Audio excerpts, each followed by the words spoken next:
Welcome listeners and viewers far and wide, from the beaches of Hawaii to the brownstones of Harlem. I'm Eric Gislason, Associate Broker and Team Leader of the Excelsior team at Brown Harris Stevens, Master Certified Negotiation Expert and Instructor, founder of Archway Partners Coaching, and your host of Shearline Negotiation Mastery, a podcast bound and determined to reclaim and restore the good name of negotiation, unlock the door to value creation, win-win solutions, and the true power of integrative negotiation. In almost every real estate transaction, there's at least one moment when the client hits the proverbial wall. They may not say it out loud, but as an agent, you can feel it. The uncertainty, the doubt, the ambiguity, the overwhelm, the feeling or sense that they're no longer standing on solid ground, or that they're slowly sinking into the quicksand of risk. Now, for different decision makers and different clients, it shows up differently. For some clients, it shows up as hesitation. They pause, stall, freeze, and spiral away from the decision because nothing feels certain except the potential negative consequences of their choices. For others, it shows up as doubt. They start second-guessing the process, the timing, the market, as well as their own strategy. Sometimes it shows up as confusion, too many numbers or opinions with context or application, too many voices, each with a different opinion. And sometimes it shows up as pure overwhelm. Everything feels like noise, fear takes over, and the client reacts with silence, frustration, anger, or resentment. No matter how it presents, the impact is the same. The client experiences a loss of control. Confidence collapses, resilience disappears, and decision-making slows. And this is precisely the power of clarity in any deal, relationship, or negotiation. And in this episode, 115 of Shearline, we are going to discuss a clarity framework you can begin implementing in your business immediately. Now, here's the key. When an agent can create clarity, offer clarity, and demonstrate clarity, everything changes. Clarity creates trust. When clients understand both the facts and the meaning behind them, they no longer have to rely on their interpretation. That understanding turns uncertainty into empowerment and makes your guidance something they can rely on. Clarity sharpens decision-making. When doubt is replaced by insight, clients think more calmly, choose more confidently, and act with intention instead of fear. Clarity fosters forward movement. With a clear plan, every step becomes purposeful. Every path appears, and the client is excited, not hesitant, to move ahead. Clarity is our responsibility as agents, but it is also the aligning of the pins that opens the lock and elevates you as a professional. Now, as I mentioned, Jared Antin, our guest today, is someone whose entire approach to real estate is built on the very theme of this episode, clarity. Jared's a New York City real estate executive, negotiation strategist, and the executive director at Brown Harris Stevens, where he leads the firm's flagship office and coaches hundreds of agents. Jared is widely recognized for his ability to simplify complex market conditions and guide both agents and clients through moments of high-stakes uncertainty. He's the creator of the Clarity Framework, a negotiation and advisory model rooted in data, context, and strategy. It's a system he teaches throughout BHS and one he applies every week in his widely followed weekly market updates, which have become a trusted resource for agents, analysts, and consumers seeking a deeper, more honest understanding of the New York market. Jared's insights have been featured in Forbes, Bloomberg, CNBC, The Real Deal, and numerous industry publications. He has the gift for blending analytical rigor with human insight, cutting through noise, reducing complexity, and helping clients feel steady and confident in their decisions. Jared, it's about time. Welcome to Shearline. I'm so glad you're here. Thanks, Eric. Happy to be here. Really appreciate it. Well, it has been a long time. We've been talking about this episode, and one of the things that I'm excited about for today is, I love your market insights. I love all of the analysis that you provide to our industry, especially on when you're doing the road tour of the podcast that you're on. But I love that today we're going to have an opportunity to see something that's that you've created, this clarity framework that goes beyond just the data analytics and all of that market analysis that you're known for.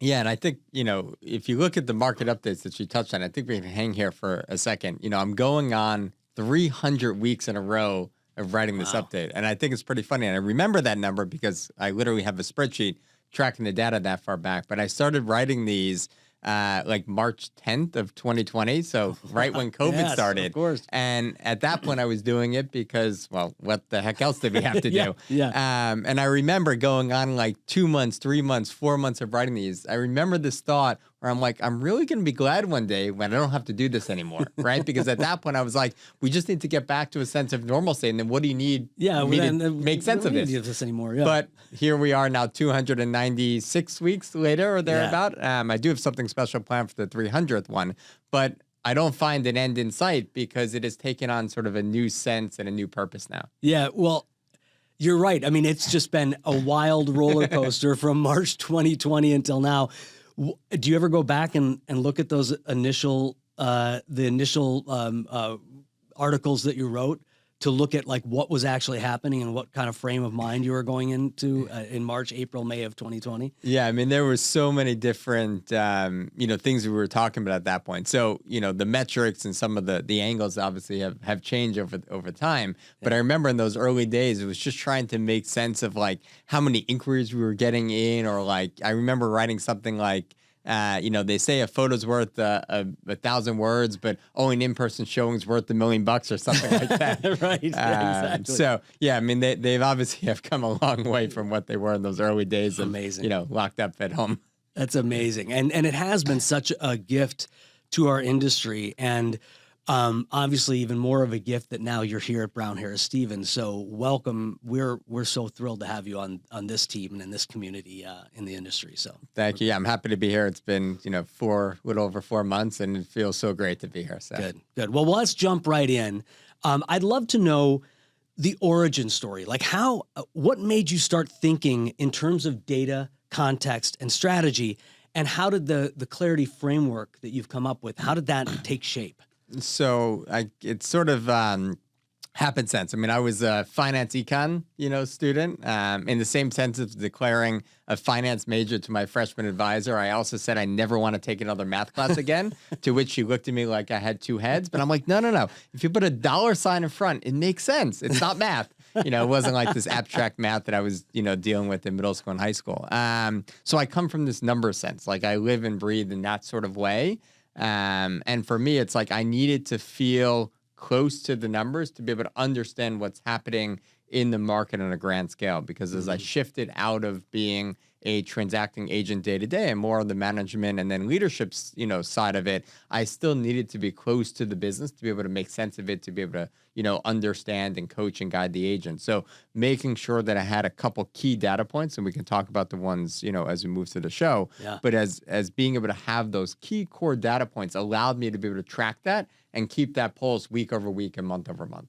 That's great. And was it always an application to a negotiation framework, or how the psychology, because there's an interesting psychology to your framework. I mean, it's not just rooted in data. It is something that really deals a lot with buyer psychology and what's happening, in the right brain within the transaction. Correct. So the whole precipice for me starting to write these updates, again, other than being locked at home with nothing else to do, was about creating this sort of so what, right? Yeah. And it was answering that question because, again, coming from a data background, finance, econ, I would look at the market reports that get put out, and I would have trouble trying to figure out what the author wants me, the reader, to make sense of it. Right. Could I follow it? Sure. But it wasn't so clear about what is the takeaway, what's the so what. So what I wanted to do is write something that very simply gave an answer to an agent if they were ever out at a dinner party or at that point on a Zoom with a family catch-up or some weird game night, to be able to say, hey, here's what's happening in the market. So I always wanted to leave a couple sentences, a paragraph or two that took a very clear takeaway of saying, this is what's happening.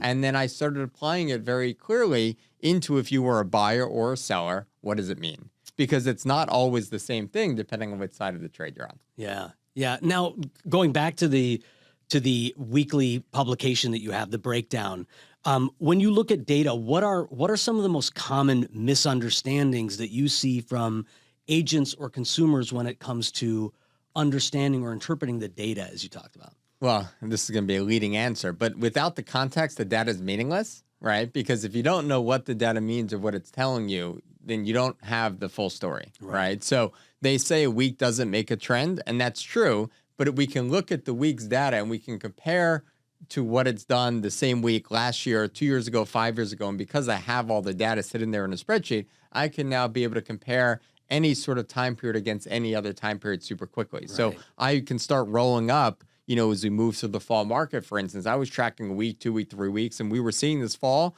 was actually looking pretty good. And then it started looking even better. And then when everyone was, fear mongering about the election, it wasn't that bad. Right. And that's the important thing, is that our market actually accelerated in the last couple of weeks and is doing really, really well.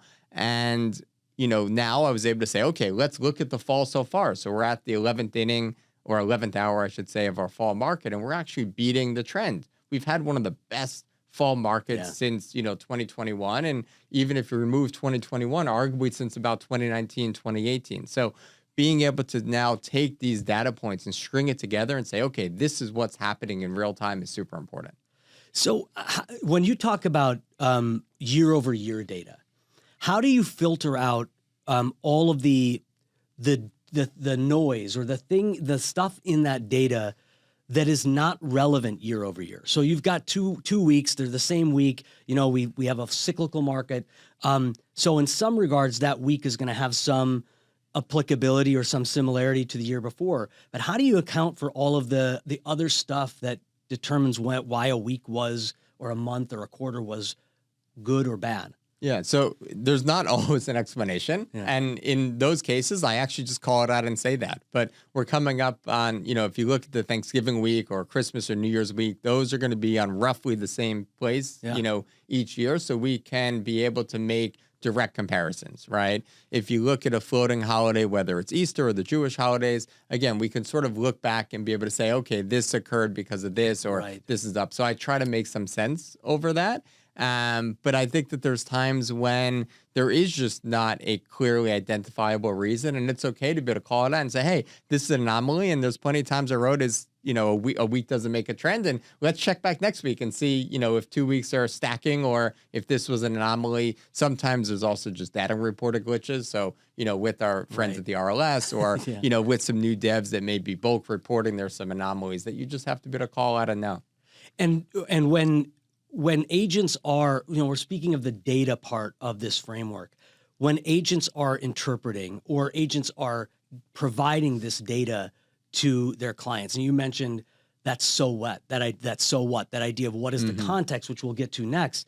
But where are the common missteps that agents make when they are purely passing data along or conveying data to a client? Are there certain missteps that agents typically make? Well, the first is you have to remove any emotion from the data piece, right? So when you present data, you have to just present the data, the facts. You can't offer the contextualization or the subjectiveness there. Two is you have to also make sure you're looking at the right data points and in the right frequency. So for instance, in my weekly reports, I'm tracking every week the number of contracts signed in Manhattan and in Brooklyn, the number of new to market supply, so new listings that week in both boroughs, overall supply, the amount of pending sales, which is simply the count of things in contract but not yet closed. And really, that's it. I'm looking also at the mortgage rates and things like that, the amount of new dev deals and where's deals being done, just to make sure there's no real bulk reporting issues. But that gives me the healthy post. If I look at the contracts every week, I see exactly the appetite of buyers, out on the market. I also look at the Brown Harris Stevens Open House Index, which gives us, again, higher, funnel analytics about how active buyers are in the marketplace. And we want to understand the amount of supply coming on, because that's where we can understand the balance between buyers and sellers and who has the leverage, if either party.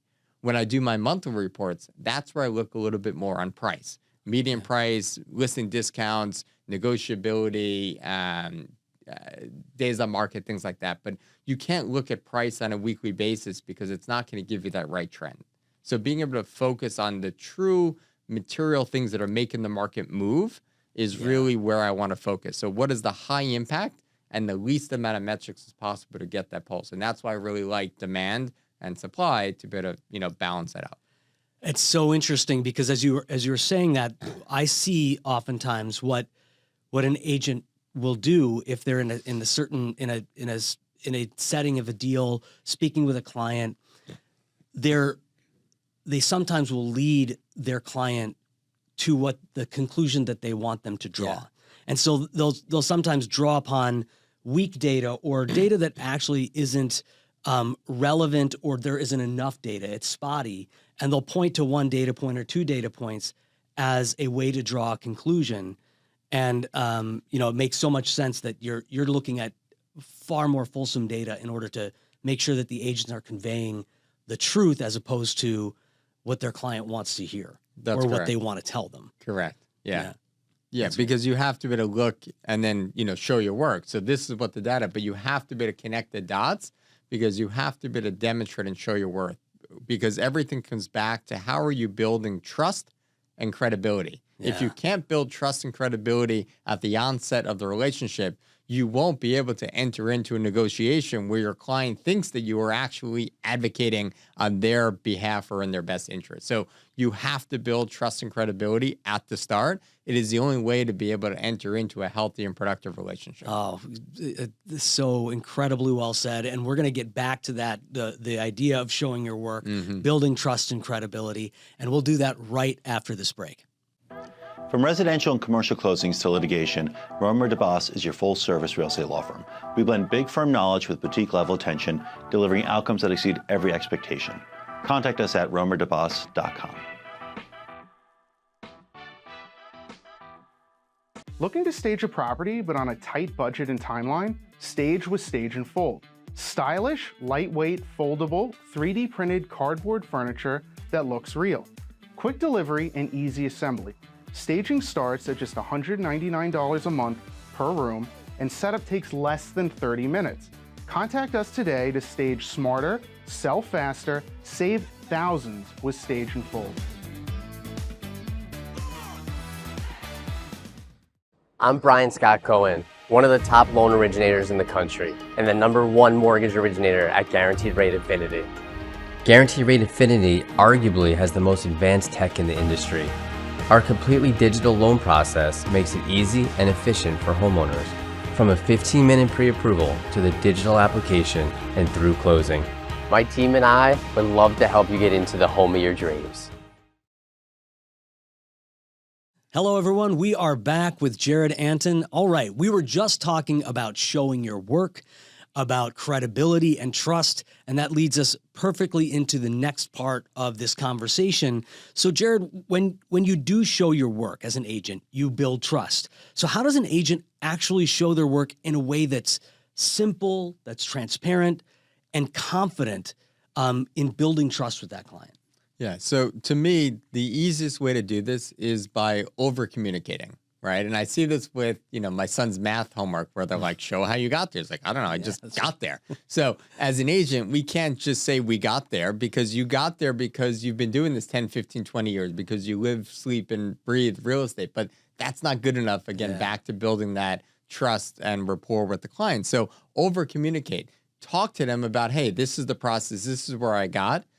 Through this. If I am asked to, tell someone what I think a property is worth, I can come up with the price like that, but I don't just spit out that number. I have to then say, hey, I got to it. And then I got to basically figure out, what did my brain just do in 30 seconds to come up with that price? And I got to figure out what work I did. But the point is, you have to be able to actually have that conversation, because only when you walk someone through that process does that help them to understand what you're saying. It brings them along that journey, and it creates the ability for you to get them from A to Z, right? Because you can get there so quick, because we do this every day, because we know it, right? But you need to be able to bring someone along. So the easiest way is to be able to buckle up and have that conversation and be able to take them through that journey. Yeah, there is that bias, that curse of knowledge or curse of expertise that we talk about, that a lot of agents fall into that trap. And the more experienced you are, the more experience you have doing the same type of deal that you're trying to communicate with your client. You just have this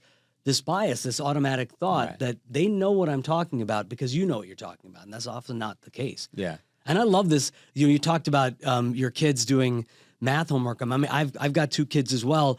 we had like one model. There was like, this is the way that you do math, right? And now they've got like 10 different models. And the thing that I love about that is that they can choose the way that they're going to prove their answer or the way that they're going to check their answer.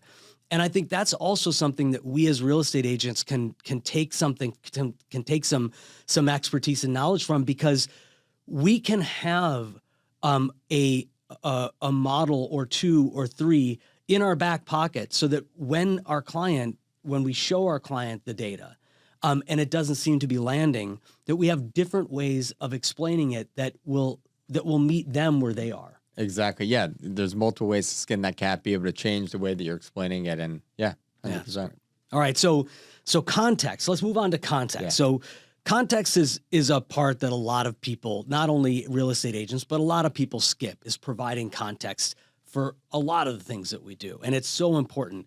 And you've described it, as we talked about before, the so what, which I love. So how do you define context, and why is it the bridge between information and insight? Well, because here's the thing. Almost anyone can give you the data because they're just getting it from some other source, right? Yeah, you know, like you go to your MLS. Exactly. So getting the data is not the hard part. It's figuring out what do you do with it where it's hard. So to me, the clarity framework is about the data, the context, and the strategy. So the what, the so what, and then the what are we going to do about it, right? So the context is the bridge where you're able to start going through that process and showing your work that helps you be able to bring that client towards the strategy to help them achieve their goal. So this is the bridge, right? Yeah. So that's why the context is so important. It's about being able to break down what does the data mean for the person or situation or circumstances that presents it to you right now or in front of you. So again, it's going to be different if you're talking to a buyer or seller. So for instance, I'll tell a buyer that the best time to buy is literally right now. But I'll tell a seller, you're better off waiting for 6 months. Why? Because the buyer is going to buy now while there's a little less demand, while interest rates came down, and there's a little less urgency in the market. I'm going to tell our seller to wait 6 months because I think the market's actually going to accelerate into the spring. There's going to be more buyers there. So I'm using the same data. I'm giving a different context and thereby strategy. Yeah. So the advice becomes a little bit different based upon the party that you're talking to.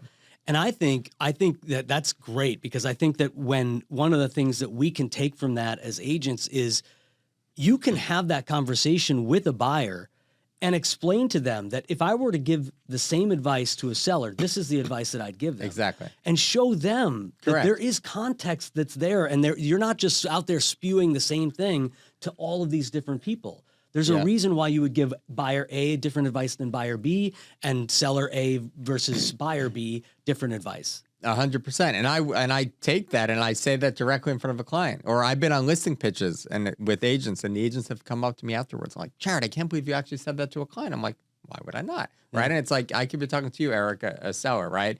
And your home may be worth, I don't know, let's just say 2.4, right? But you want to price it at 2.8. I wish. Be like, Eric, look, at the end of the day, I'm not going to waste your time, I think, too highly of you to be able to set yourself up to fail, right? And I don't want to set myself up to fail. So you may think it's a cop-out standing in front of you as a broker saying that price is the ultimate decision maker if your home's going to sell or not. But I'm telling you, Eric, it all comes down to price. So this is the number where I can do it for you.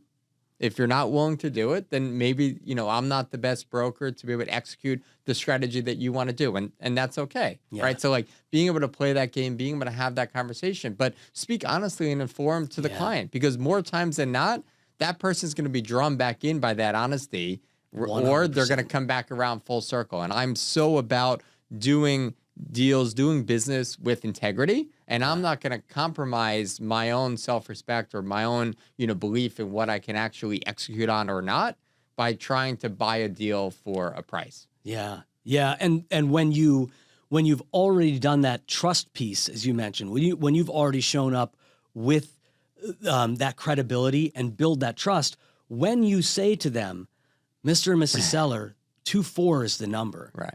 Now there's a little bit more weight to it than just you spitting out a number. Now they've got to look in contrast to the other people that they're interviewing, Correct. the other data that they're being given, or the other answers they're being given by their agents, and go, who do I trust here? Do I trust the guy that said, yeah, sure, I'll do it for 2.8? Right. Or do I trust Jared, who looked me in the eye, who I trust and said, you're better off not selling if you're going to try it for 2.8. 100%. And if you set those expectations up front when we're negotiating for how are we going to enter into the relationship, then when it comes down to actually negotiating over a deal and price and ultimately what they're going to walk away, you've already built that because you've proven that we've already negotiated. We've already pre-litigated a lot of that. And what you probably have also done is now just gave that seller ammo to go back to that agent that said, I can get you 3.2 or 2.9 or whatever number you want to make up. And now they're going to go back to them and say, well, show me your work. How did you get there? Right. So you've actually already cut that off and showed it. So this is where I think it's so important that if you can show up as a true professional, if you're able to plant those seeds and build them where you have that trust and credibility, then you're going to blow all those agents out of the water that are going to blow smoke and try to just make up whatever number and then whittle them down later because they don't have the substance. So that's where it's so important. And agents, it's hard to get across that tranche because if you're so worried about that next deal because you need the money to eat, I get it. You're going to sort of round some corners that you wouldn't always square off otherwise. But you have to get across that sort of tranche in this business where you can be able to say no to a deal or be able to stick to your ground to truly see success in this business. And when you as an agent can recognize that for the first time you made that stance, then you know you've made it. Then you know that you're long in this business. And to me, that's sort of like this magical piece where you can start understanding that, okay, I can build a business that's going to work for me and I don't have to always work for the business. Yeah. Oh my gosh, that's amazing. And that's the framework that you have, the clarity framework, and then the fact that it helps build that trust. I always tell the people that I coach, you can play the numbers game. You can try to just stack listings, as they say, or you can, you can try to get as many people into your funnel as possible. But if you really truly know how to do this, if you know how to build trust, if you have a framework where you can create clarity for that client, your hit rate will increase exponentially. And now you're no longer chasing the numbers game. You're actually having conversations with people and leaving those conversations. Because as you mentioned it, I remember when that happened in my career, when I went from just telling people whatever they wanted to hear so that I could get myself in a place where I might be able to do a deal, to where I was like, I'm going to say the right thing. I'm going to always say the thing that I believe. I'm going to do the right thing, and I'm going to say the thing that I believe is true, no matter where it takes this deal, and no matter whether it ends up in a deal. And my business exploded at that point. And you have to look at this. So people say, 20, 30 years ago, there weren't as many teams in the business. And that's true. But you have to understand that teams didn't just get created because someone wanted to create a team. They were created in a large part out of necessity. And what happened was, the way the business was done changed. Part of this is StreetEasy and the rise of Zillow and the lead aggregators and all that stuff.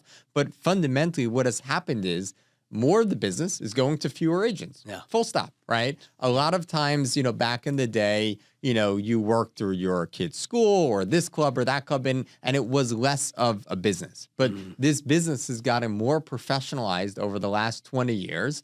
And what you've seen now, especially in the last 5 to 7 years, is more business going to fewer agents. You're seeing this sort of fallout of this middle where you have some agents that were able to do okay are now joining teams because they need more business, and teams, are getting arguably more business. Why?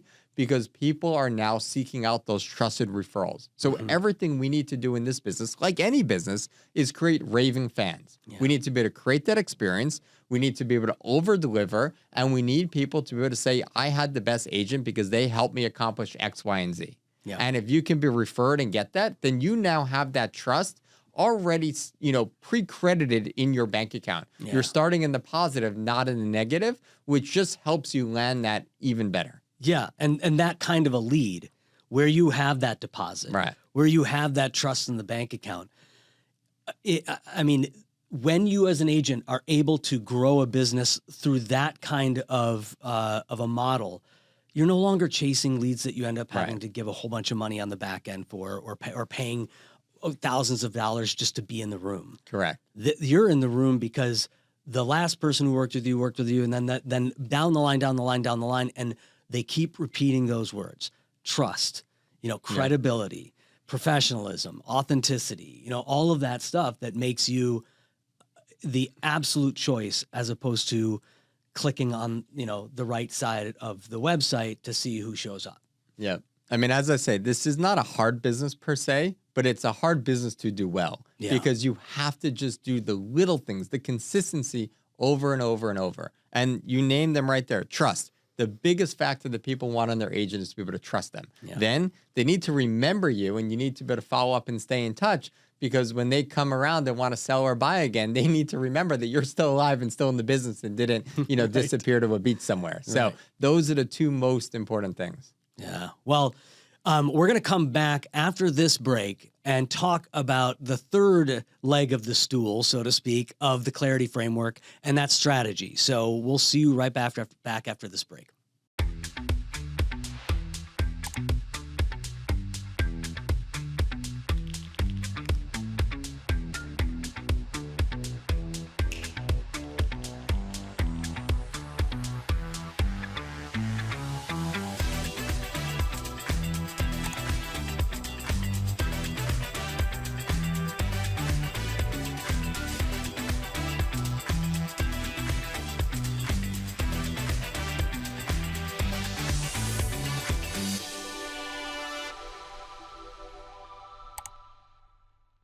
Hi, I'm Evan Greenberg with Langdon Title. I specialize in title insurance across New York, helping real estate attorneys, agents, and brokers close with confidence. I solve problems fast and keep your deals moving. Contact me anytime. All right, and we are back. Well, we said we were going to talk about strategy, so here we go. Strategy is an incredibly collaborative piece of the puzzle, right? So in your view, how should an agent involve the client in strategic decision making so they feel ownership and confidence? So this is where the rubber meets the road. So we went over the data, we helped explain and give the context. And if you did those 2 points really well and you have a savvy client, it is not unlikely that they may actually come to the place where you're going to suggest. And if they then suggest to you that strategy. So, Eric, it seems like you're saying X, Y, and Z, right? So I have had, examples where the client is basically naming that strategy before I even say it. Right. And you have them there, right? Yeah. If it's a pricing conversation. So you're saying I should really be under the 2.5, price threshold, or you're saying that we should go in and start looking at properties now because of this time or whatever. And if they are able to give you basically the strategy you were going to suggest,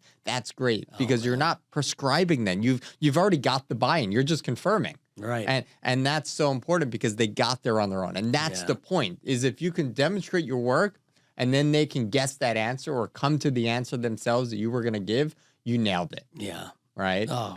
And again, it doesn't always have to happen like that. You can then, give them the strategy and they can agree, say, oh, that's great, I'm totally on board. Or, there may be some other sort of pushbacks or some questions. So it's not like if you do the data and you do the context that the strategy is always, taken without question, but at least it helps you get there. And if they do push back or they do have questions, you're able to sort of go back and repeat that circle. Well, you're trying to price here. Well, let me show you. Properties that didn't sell in X amount of time. This was the average price cut that they had. This is where they ultimately got to. This is how much longer it took. So we sort of repeat by showing then other pieces of data that we might not have showed initially, and then given the context for that and having it reaffirm that initial strategy that we talked about. Yeah, and every decision maker, it doesn't matter who they are. If they're an analytic thinker, if they're an assertive driver, collaborative feeler, whatever the type of decision maker they are, everybody wants a plan. Right. Everybody wants a strategy. The question is, do they want you to be heavily involved? Do they want you to adopt their strategy? How do you communicate strategy to a client? And like you said, that those moments where a client can already come through with the strategy that you were setting up for them to come through on. People do what is in their own self-interest. That is how we operate as human beings. And so when they can understand that what you're suggesting or what that you're about to suggest actually serves their interest, there's a beautiful marriage with their own ability to empower themselves to make the decision that you were suggesting in the first place. Correct. And many clients need a lot of reassurance then along the way. So once you arrived at the strategy, now you have to execute on it. So we're not done once we come up with the strategy, right? Now the hard work becomes we got to march down that, road. So here is where, again, going back to what I said earlier, being able to over communicate, that no update. Hey, Eric, I know it, I was going to give you an update by this time. Just wanted to let you know, I haven't heard back from X, Y, and Z. I didn't forget about you. I'm going to, I still got you top of mind. Yeah. Just giving that little bit is so important, because otherwise your mind's going to run wild thinking, why didn't they get back to me, right? What's going on? You invent all these stories that are way worse than the reality. Exactly. So again, these little things will save you so much time, right? Conflict so often has to do with inexistent or ineffective communication, right? So much of conflict comes down to that. So you can maintain control by just providing that update. Just let them know, Eric, I didn't forget about you. I got you. We're good. We're still on track. Or, hey, so-and-so came. They didn't like it. They liked this. Just give the updates. Just communicate against and restate it back to the strategy. If the data changes, give them the update. Give them the new context. Hey, this happened, but the strategy hasn't changed. Or, hey, these numbers came in now because I read Jared's new weekly market update, and it looks like this is happening. And, maybe we do need to pull forward our price decline. Or, hey, maybe prices are moving. Maybe we're okay to hold a little bit because, you know what, it was a low week on the Brown Harris Stevens Open House Index. So, it's not just us. So being able to, again, ebb and flow and focus on these data points and being able to continually go back and re-index, it's not casting stones. So that's really, really important to keep the process moving forward. And what you're doing is you're reaffirming that trust and credibility in every single touch point, which again, helps you buy that grace, for lack of a better word, where they're not going to come back and think that, well, this broker's not doing anything. No, I'm showing you everything I'm doing. I may not be getting the result that you want, but I'm doing everything up that you can't say I'm not doing what needs to be done to get that result. And that's the biggest thing where a lot of agents fall short, is they get the buy-in and then they disappear. And they think that they're working, and they may be working, but if the client doesn't experience them working, it's all for naught. Yeah, and there's a lot of data to show that the perception of how much an agent works throughout the course of a deal is far less than the work that we actually put in. And part of that goes all the way back to showing your work. Yeah. And that the reality is, as you mentioned beautifully, clients will take, just like we fill in those gaps with worst case scenario, the client fills in those communication gaps with some assumption. They assume something into their conclusion at that point. And it could be many things. And now they get down to that point where, as we talk about price reductions, or a price adjustment conversation with a client, when you get to that point where you're actually having the client having the conversation, they want to have a conversation about what you are or are not doing in order to sell their apartment. You want to have a conversation about what is going to actually sell their apartment. And they have come to the conclusion, not that they have to reduce price, but that you are not doing your job. Bingo. Yeah. And that's why if we're listing a property at a price higher than I believe is a slam dunk sale, at the get-go, I'm already getting an agreement, or at least having a conversation around what are the conditions that must occur for us to have that price drop conversation, right? Is it X amount of time on market? Is it X amount of time without getting a certain, offer or a certain number of showings and things like that? But one of the pushbacks I get from agents who don't want to do what I just said in terms of showing your work is it takes too much time. And to which I say, well, how much time are you going to take, trying to solve the problem when you could just prevent it in the first place, right? So to me, it's that extra couple minutes. And me, who's someone that likes control, I rather be able to control what I can control. So if I can help control the way that you're perceiving what I'm doing, more power to you and me. I want to tell you everything I'm doing, right? Yeah, it's a win-win. Totally. Yeah. All right. Well, now that we've got the framework, that we've laid out your clarity framework, we talked about the fact that there's a lot of emotion when it comes to real estate or in any sale, any industry. How does your clarity framework help reduce emotional noise and build momentum in the right direction? Well, I wish I would have come up with this 10 years ago, because when my wife and I bought our house, it was for sale by owner, and I represented myself. And, I can coach all day long, but the second it's your deal and you have your wife chirping your ear not to lose the deal, you do all the things that I would have screamed at my agent not to do, or my client. So I wish I had this to keep me calm, cool, and collected back then. But to me, being able to have the clarity framework just gives you a simplistic way to be able to go through this exercise. It forces you to show your work. And if you can follow that and being able to think, okay, what is the data? What does it mean? And what are we going to do about it? It just creates this simple framework that is fairly easy to implement. And truthfully, when I'm speaking to a client, I actually call it by its name. I'm like, look, here's how we're going to work. I'm going to introduce you to the clarity framework. We're going to go over the data, the context, and together we're going to be able to understand what do we do about it. So again, I talk to a client just like we're talking here. Like, let me literally show your work and let me call it out. Because again, what does it do? It builds that trust and credibility. Do I sound like a broken record yet?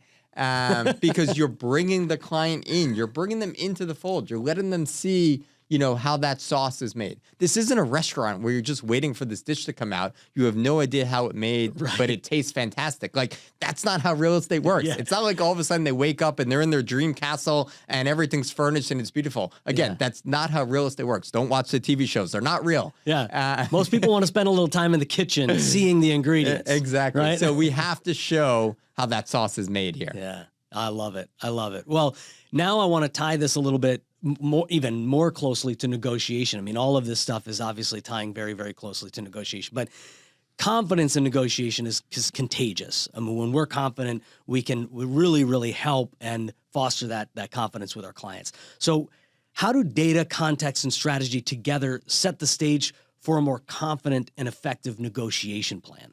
So you can use the same framework if we're negotiating, right? If you're representing the seller and I'm representing the buyer, then I can use this with you. I'm going to be like, look, this is what the data, this is how I'm seeing it, and this is what we're going to do about it. You're going to accept my client's offer. But no, it gives you that same basic way. I mean, you apply it slightly differently, but you still want to be able to ground any argument in a negotiation in fact, and being able to give your flavor about, how you're seeing those facts. And together, you're going to try to come to that meeting of the minds. Yeah. I love it. I love it. Okay, one more question, then we're going to get to the lightning round. For agents listening who want to adopt the clarity framework immediately, what's the simplest way to start using it in their buyer and seller meetings? So I think the easiest way is to be able to ask the client, what are they looking to achieve? What are they looking to start with, right? Forget about what are they looking for. Forget about a 2-bedroom in this neighborhood for this price. Why do they want to move? Why do they want to sell? Why are they looking to buy? Yeah. What prompted them to inquire today? If you can understand their intent up here, then together you can start sharing some of the data about what's going on. You can give them sort of the context about when may be a good time to buy based upon, again, what is their goal? What are they looking to achieve? Are they in a rental right now? And are they looking to move before their lease is up? Are they pregnant? Are they getting married? Do they need to upsize, downsize? You have to be able to first understand what is the problem you're going to solve first, and then you can apply a framework to it. But you can't apply the framework necessarily if you don't know what you're trying to solve, right? Or what you're applying it to. So that's the number one lesson. The number two is just make sure that you actually know what's going on in the market. Have that data, have the context, and then make sense of it. And if you don't know, then ask your firm's in-house economist or ask me or ask someone that, can help sort of sanity check you and just be able to say, this is what I'm seeing. Does it make sense? Or, hey, this sort of seems off. What's going on here? So being able to just have that pulse check is so important.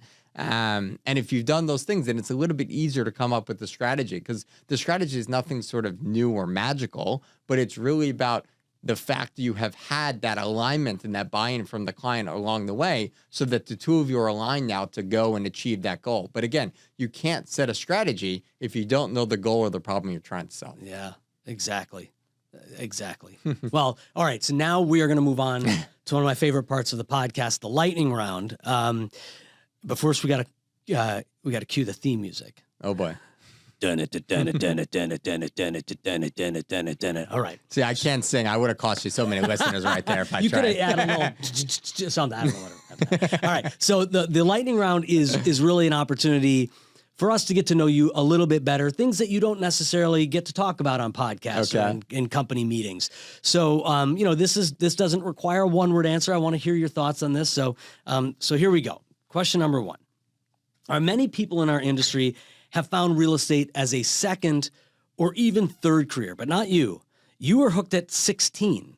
Tell us a little bit about how your real estate journey began. Yeah, mine might be a pre-career, but I'm still going through the pre-career. I started interning actually at the local real estate office up in Chappaqua where I grew up, helping agents, with their tech needs, helping them put together pitch packages, assisting the office manager. So I've been in and around real estate offices for a long time. I got my real estate license when I was 18 and sort of never looked back. Worked as an agent for a number of years, started managing, ran another company, came over here. So I've been in and around brokerage. I had a short stint at a developer here in the city, learning some ways that they, underwrite some of their projects and doing walkthroughs and things like that. Yeah. So yeah, but it's been in and around brokerage for a long time. Did you have family in the office, or how did you end up at 16 in a real estate office? We had a family friend who was the office manager there. Oh, so nice. Yeah, and I was always interested in and around real estate, architecture and different things like that. Yeah. So.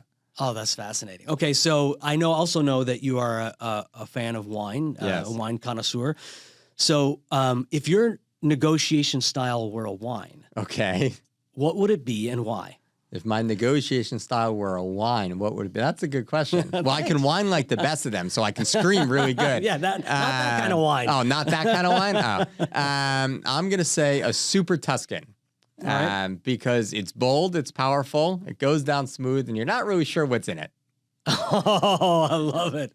I love it. Oh, that's perfect. Okay, leave that right there. All right. So next question. You originally dreamed of being an architect. You kind of mentioned a little bit about that. Even drafting house plans in middle school on AutoCAD. I remember AutoCAD well. I wanted to be an architect as well. And if you could snap your fingers and build that one design that always stuck with you as a middle schooler, what would it look like? Yeah. So if you're not surprised that I'm a nerd yet after this podcast, I was the one in middle school who used to thought it was fun to draw floor plans in AutoCAD. Cool.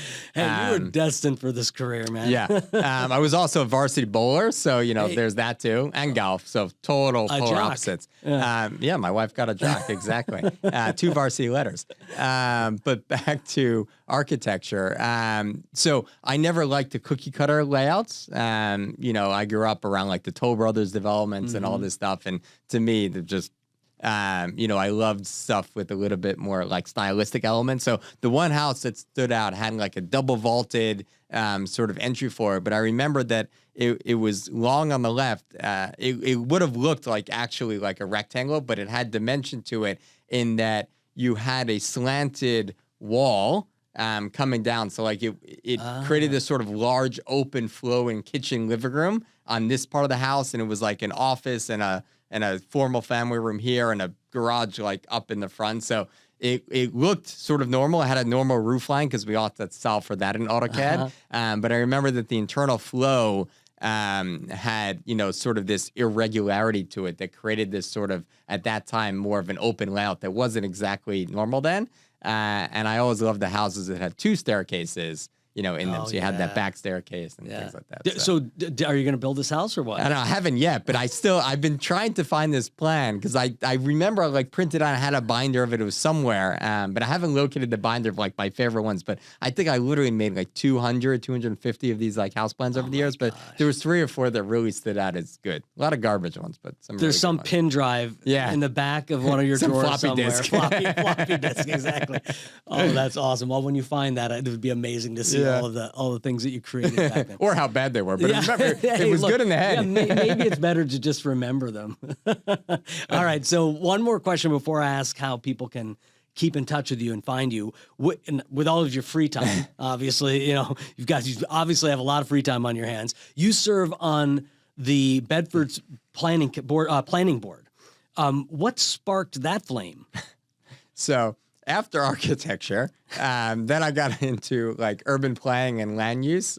Growing up, I had family down in South Florida, and it was like every month we'd go back down. There's like something new was built, and I had family out in Arizona pre-2008, and they were building these, what I refer to them as "come join my towns," like these huge master plan communities, entire towns with like community centers, schools, police, fire, like tons of housing across all different types of types and things like that. And to me, it was so fascinating, to see what they were building because, again, back to my nerdy self, I was the kid that would doodle in class in like middle school, and I would doodle a couple things other than drawing remember the S, like the super S that you would draw? So we drew that. But I would also draw like random airline routes because if I started an airline, I would connect these cities. Don't laugh back there. Come on. I would connect these cities to these cities, and this is how I would plan my airline because that's a cool thing to do.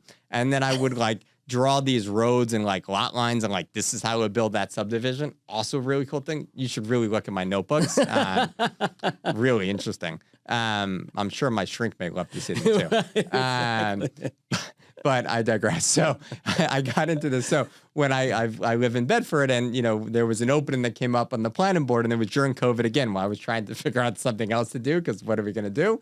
An opening came up, and I'm like, well, I like this town. I want to be able to see, us bring in sort of a younger flavor and make it hip, make it like Pleasantville or some other of those areas that have some good stuff. So I've been part of it, and we've had some fun. But it scratches that little bit of like urban planning land use. We just went through a whole comprehensive plan again for like that we haven't done in 20 or 25 years. So, it's fun. Oh, amazing. I think you're destined to like find an island somewhere and just build some community out there and just like completely design it from scratch. And I've got an airline that's going to fly there.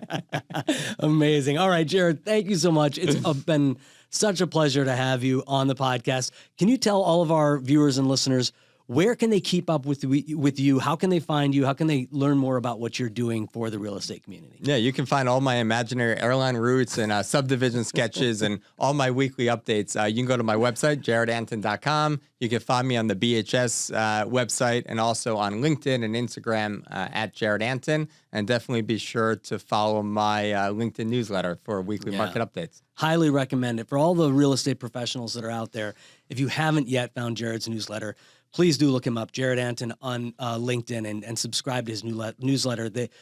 What I love about you, Jared, is that you know this, the fact that you're able to take this complex data, take this data that you understand incredibly well, and make it relevant and accessible and understandable, so that people in our industry can easily convey it to clients and to the buyer seller public out there. It's really fascinating, and you do such a great job. Thanks. And I've had fun with it these last couple of weeks around the political contest. And I've gotten some really good feedback around, what I've been putting out, because mainstream media, was not reporting what was actually happening. And it was so interesting because I wrote in this past one, like, it's actually really nice to see some media outlets report that, holy cow, like New York City is still doing New York City. Like we still are seeing a lot of contracts signed, like the sky didn't fall. So it was nice to actually be able to see. And that is another proof to what I try to put is so forward looking, so it keeps you one step ahead. So I appreciate the kind words and having me here. Good. Great. Well, we're going to finish off here with some key takeaways and the essential insights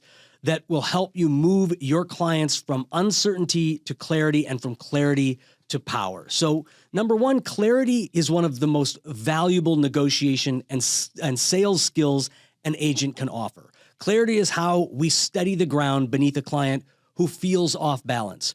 When we help clients understand the facts and the meaning behind them, they no longer have to rely on guesswork or assumptions. Clarity transforms uncertainty into empowerment and turns your guidance into something they trust. Number two, clarity elevates decision-making from emotional to intentional. When doubt is replaced with a plan, clients are able to calmly assess their options and make choices that are grounded in reality rather than taking a stand. Clarity gives them the ability to slow down the noise, address their true area of concern, consider their assumptions, and act on the desire for gain as opposed to the fear of loss. And third, and last but not least, Jared Antin's Clarity Framework gives agents a repeatable system for creating that transformation. So here's the recap on that. Data, the facts, the objective truths about pricing, inventory, contracts, absorption rates and trends. Data grounds the conversation in truth instead of emotion. Context, the so what, as Jared calls it. Insight, interpretation, and relevance. Context takes the raw numbers and turns them into something meaningful for the client's unique situation. And strategy, how to take action, clear steps, and turn their understanding into execution. Strategy builds confidence and gives the client a purposeful path forward. So that's Shearline, everyone. As a reminder, you can support this show by following us, subscribing, rating, and reviewing the podcast on YouTube, Spotify, Apple Podcasts, or wherever you get your podcasts. Just go to getmorenetwork.com, and there you can check out all of the amazing shows on the More Network, including past episodes of Shearline. You can find me all over Instagram at archway.partners, as well as on YouTube, Facebook, and Instagram at Eric the Expert. You can contact the Excelsior team at Brown Harris Stevens by going to bhsusa.com, and you can connect with my coaching company, Archway Partners Coaching, by visiting archwaypartnersinc.com, and there you can learn all about our brand new Mighty Network community with a growing group of agents who are committed to their craft, learning in modules and micro-learning and courses on confidence and sales strategy and storytelling. So check out the Mighty Network community on archwaypartnersinc.com. And remember, everyone, there's a key for every lock, but it's the right combination of grooves, cuts, and teeth that lift the pins and create the shear line. Until next time, keep turning curiosity into connection, mystery into mastery, and keep unlocking what's possible. We'll see you next time, everybody.